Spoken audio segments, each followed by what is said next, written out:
In 2017, the Justice League live-action film was released, and quite frankly, it sucked. It was just a bad movie, though that wasn't much of a shock. The two DCEU films prior, Man of Steel and Batman v Superman: Dawn of Justice, were also quite bad, both directed by Zack Snyder. Zack Snyder was also set to direct Justice League, but he had to leave mid-filming because his daughter sadly committed suicide, and a new director was brought on, Joss Whedon, and with him came a lot of changes to the movie, as one would expect when a new director comes on. So, when Justice League sucked, a lot of fans attributed it to the fact that Zack Snyder was no longer on the film, and his creative vision wasn't fully realized, creating the hashtag ReleaseTheSnyderCut Movement, a movement asking to release Zack Snyder's cut of the film. And after years of begging for it, they finally got what they wanted. The Snyder Cut was finally released, a 4-hour-long cut of the film. What did I think of it?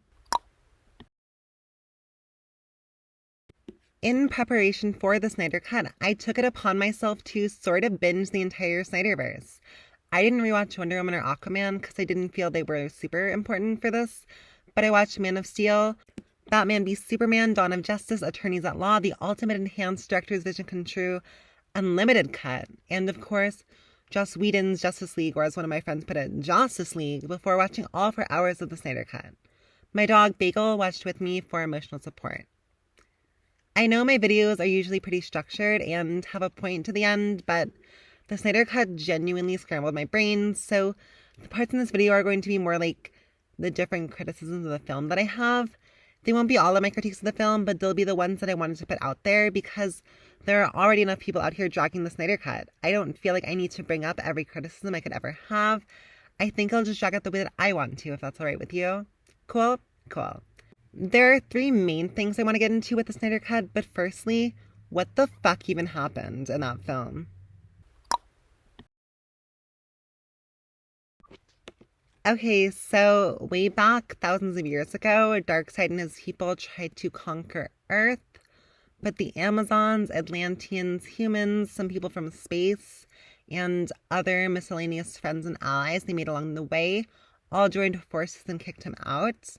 Oh, and then also he brought 3 mother boxes with him that our heroes took from him. And one went to the Amazons, one went to the Atlanteans, and one went to the humans. And also, I guess the Amazons and Atlanteans had beef prior, so it's like heartwarming that they were able to join forces and fight together against Darkseid, I guess. So both the Amazons and Atlanteans were guarding their respective mother boxes fiercely, but the humans were untrustworthy, and so the mother box under the humans' protection was hidden where no one would ever know where it was. What's that? Wouldn't the person who hid it know where it was? That's a great point. Anyways, in the modern day, when Superman died, it actually awakened all of the mother boxes, and they screamed out, and Steppenwolf, a deer furry and one of Darkseid's minions, hears the call. For some reason, Batman just knows an evil is coming, so he starts recruiting heroes for his league. He approaches Aquaman, who's like, no, and subsequently takes off his shirt and jumps into the ocean while Icelandic villagers sing. Then, back on Themyscira, Steppenwolf shows up with his parademons and slaughters hundreds of Amazons and takes their mother box. Feminism.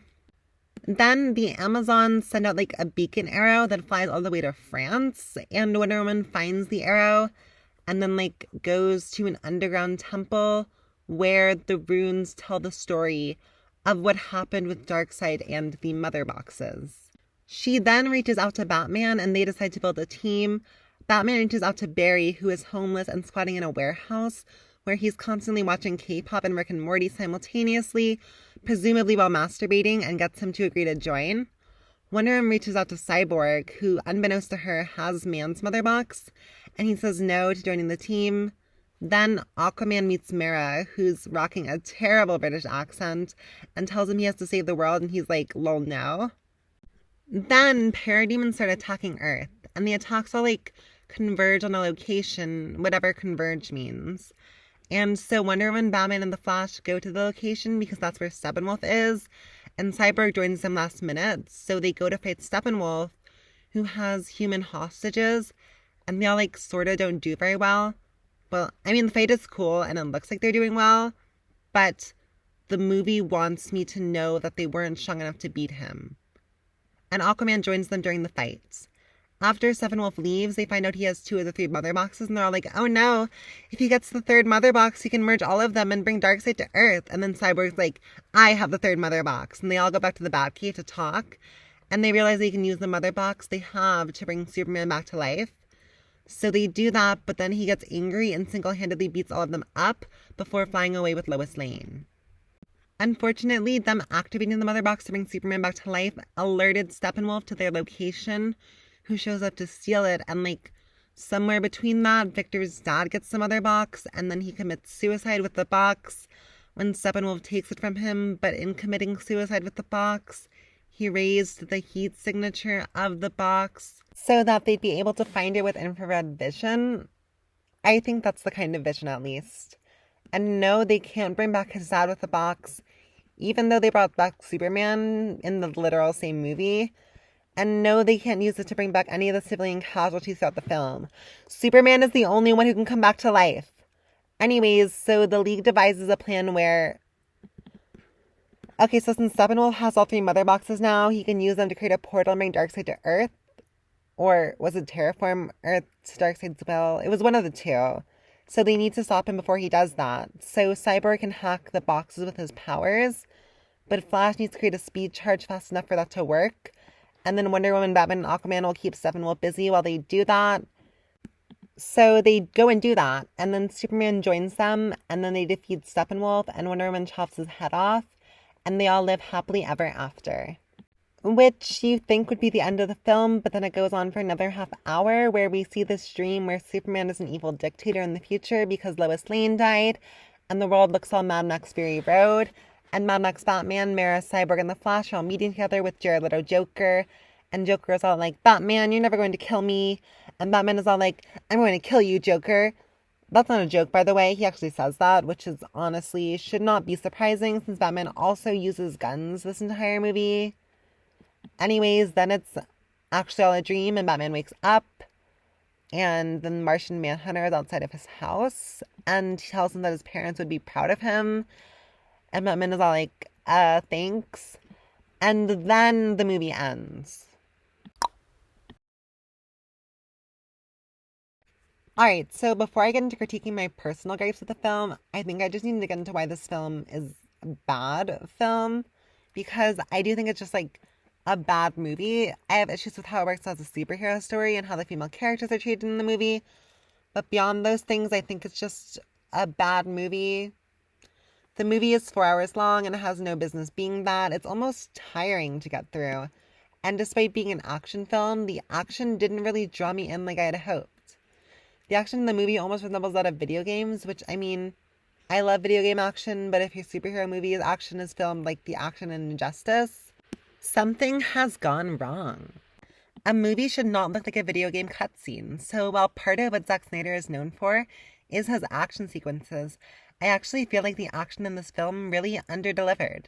The overuse of slow motion also really hindered the scenes, dragging out what should have been fast-paced, exciting scenes. Slow motion should highlight the fast-paced nature of the fights, like how the Wachowski sisters use it in The Matrix. But the way Zack Snyder used it just made the fights seem slow.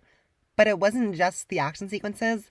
A huge chunk of the film felt like it was in slow motion, which made it almost painful to sit through at times, and despite Zack Snyder being known for his visuals, the actual set design was also, like, kinda ugly.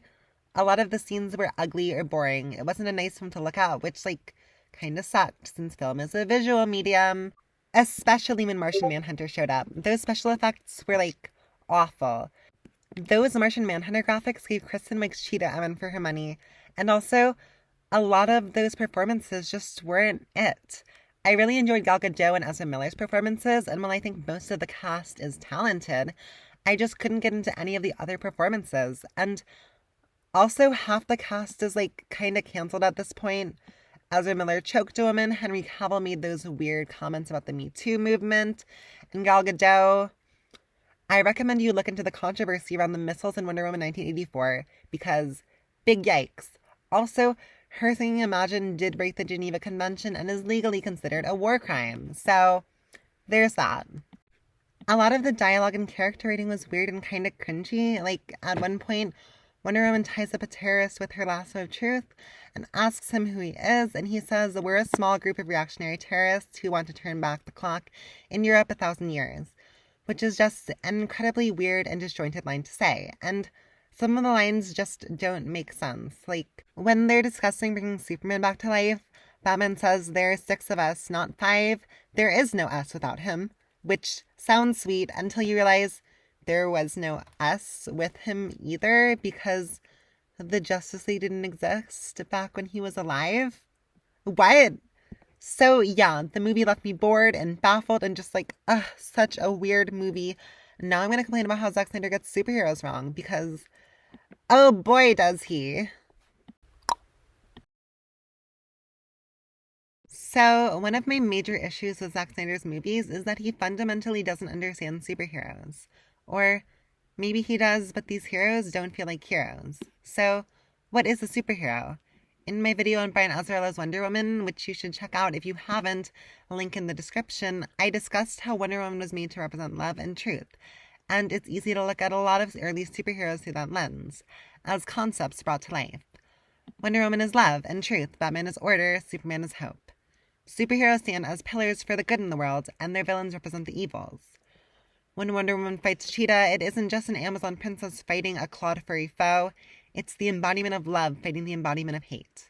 That doesn't mean that these heroes can't be flawed or that they can't be given depth, but it does mean there's a certain level of goodness ingrained into these characters. They do the right thing because it's the right thing to do. There are some universal truths to these heroes, one being that killing is wrong. There are obviously exceptions to the rule, anti-heroes like Red Hood or the Punisher, and maybe I'll do a video on those in the future, but as it stands, heroes like Superman, Batman, Wonder Woman, the people making up the Justice League in the film, they don't kill, because they're superheroes, and superheroes don't do that. Superheroes believe that human life is precious. They do what they do out of care for the human race. There are exceptions, selfish heroes like Booster Gold who are in it for the fame and money, but again, those are exceptions, not the rule. So how does Zack Snyder write his heroes? Well, Batman uses guns, branding criminals like cows. Superman kills Zod, Wonder Woman kills Steppenwolf.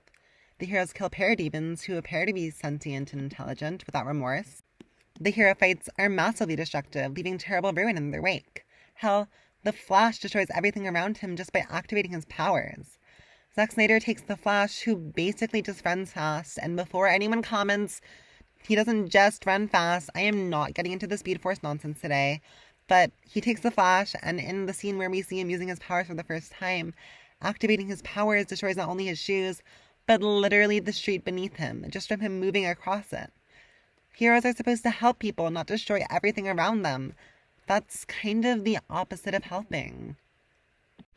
And some might argue that this is realism, and that this is what would happen if superheroes existed in the real world, which I wholeheartedly disagree with, but also they're superheroes. Superman is an alien who's weak to a green rock and gets powers from the yellow sun, flies around wearing tights and a cape, and shoots lasers out of his eyes. None of this is realistic. That's the point. Superheroes are fun and goofy. They're superheroes. It's so weird to try to impose realism on characters that are inherently unrealistic, that inherently rely on the suspension of disbelief. None of these people would exist in the real world. That's the point. It's fiction. And I think that Zack Snyder just fully doesn't understand the irony in the way he's portraying these heroes. Like, in the beginning of the film, there's this scene, the one with the small group of reactionary terrorists who want to turn the clock back in Europe 1,000 years, where Wonder Woman literally vaporizes the guy with her bracelets in front of a whole crowd of terrified children. But instead of, like, being terrified that she literally murdered a guy in front of them, this little girl looks up at her and says, "Can I be like you when I grow up?" And Wonder Woman is all like, "You can be anything you want." And it's all inspirational and shit. And this is played completely straight. It's insane. And he fully just doesn't get these characters. Like, a core tenet of Batman's character is that he doesn't use guns, and he's shooting people left and right in these movies. Wonder Woman is written as aggressive and violent, but also says shit like, "Hate has no purpose," 2 scenes later. And Superman, if I got into the inherently Jewish roots of the character and the subsequent Christianification of his character and meaning throughout history, this would be a completely different video. But, like, subscribe and I make that video, you know? But my whole thing is that I'm, like, a feminist geek commentary channel. So let's get feminist. Let's take a look at the female characters in this movie. As an internet feminist, I believe it's my responsibility to talk about how female characters are portrayed in the Snyderverse, because not great.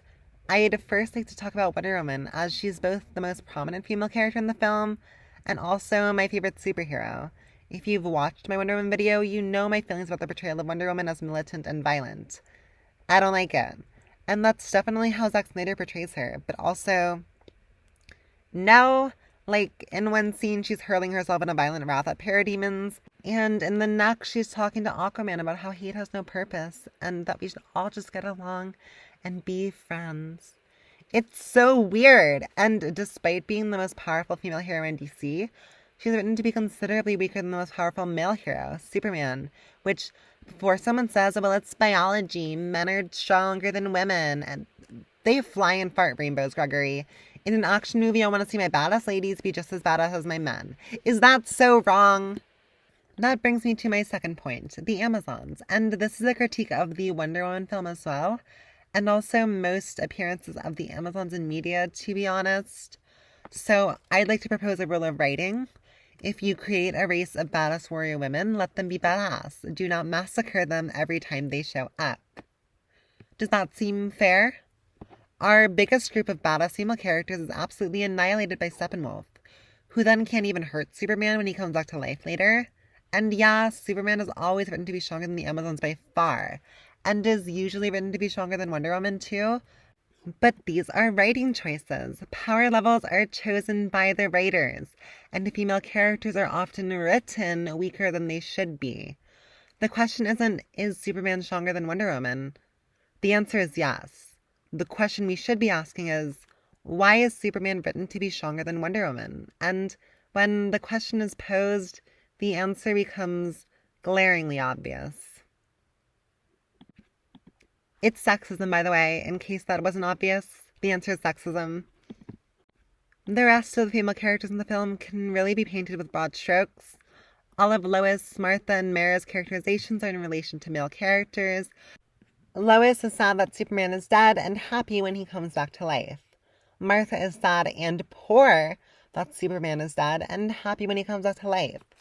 Mara kind of just tells Aquaman that he is the only one who can save the day, instead of just saving the day herself when, let's be honest, she's way more powerful than him, right? Like, she has insane hydrokinesis and has made tidal waves in the comics. And he's, like, sort of strong and talks to fish. But anyways, Mara tells Aquaman that he's the only one who can save the day instead of doing something herself. And then in Batman's dream is sad about Superman presumably killing Aquaman in this dystopian future. So yeah, those are all the female characters in the film. Clumsily written at best. Props who only exist to serve the male characters at worst. Love that. Oh, also, is no one going to talk about how Martian Manhunter impersonated Martha to gaslight Lois Lane? Because holy sh... I want to start out this section by stating that I 100% stand with Ray Fisher and support him. What happened on the set of Justice League to him and others was not okay. But I also feel like Ray Fisher's allegations changed the narrative of the movement to release the Snyder Cut at the last minute. In the 11th hour, it suddenly became woke as hell to support the Snyder Cut because Ray Fisher came out with his allegations, which, again, I am happy that he brought these things to light and that people are standing with him. But I do think there needs to be a discussion to be had about the hashtag ReleaseTheSnyderCut movement prior, because it wasn't great. The Release the Snyder Cut movement was hateful, often bigoted. It coincided a lot with the Comicsgate movement, and that's not lost on me when it came out. To me, releasing the Snyder Cut was rewarding toxic fan entitlement. Fans whined about it for long enough, and DC rewarded that by releasing the Snyder Cut and giving Zack Snyder $70 million extra to make that happen. And in the wake of the Snyder Cut being released, I've seen hashtag restore the Snyderverse and hashtag release the Ayer Cut. Releasing the Snyder Cut has emboldened these fans to continue to act this way. Rewarding toxic behavior only encourages it. And while some Snyder fans may frame this about creator rights, that Zack Snyder deserved to fulfill his creative vision, that's just not true. When you're contracting work for another company with their intellectual property, You're basically coming into their house and playing with their toys. And while they do want you to have fun, things are ultimately up to them. You have to work with them. You can't just do whatever you want. You have to play by their rules. Most of the time, in fact, the vast majority of the time, directors do not get to just do whatever they want. Compromises are made. That's how the industry works. But hey, if you care so much about creator rights and creators being allowed to follow their vision, let's keep that same energy with women, POC, queer, and or disabled creators who are fucked over way more than Zack Snyder is. Because I know for a fact that a lot of the people that tweeted Release the Snyder Cut were the same people who just weren't interested in Black Panther and Captain Marvel. The same people who call Birds of Prey feminist propaganda. It seems like it's less about creative freedom and more about white male entitlement. But hey, maybe that's just me. Well, that's the video. I hope you enjoyed it. If you liked it, press the like button. If you want to see more, subscribe. As always, my Twitter will be linked down below, as well as the comic shop locator website, and my pull list will be linked down below too, which is a list of all the comics I'm currently buying issue to issue, so you can maybe check them out too and we can read them together. Also, given what's going on in the world, I have the link to the official Stop Asian Hate website below. Anyways, that's all for now. See you sometime in May for my next video. Bye.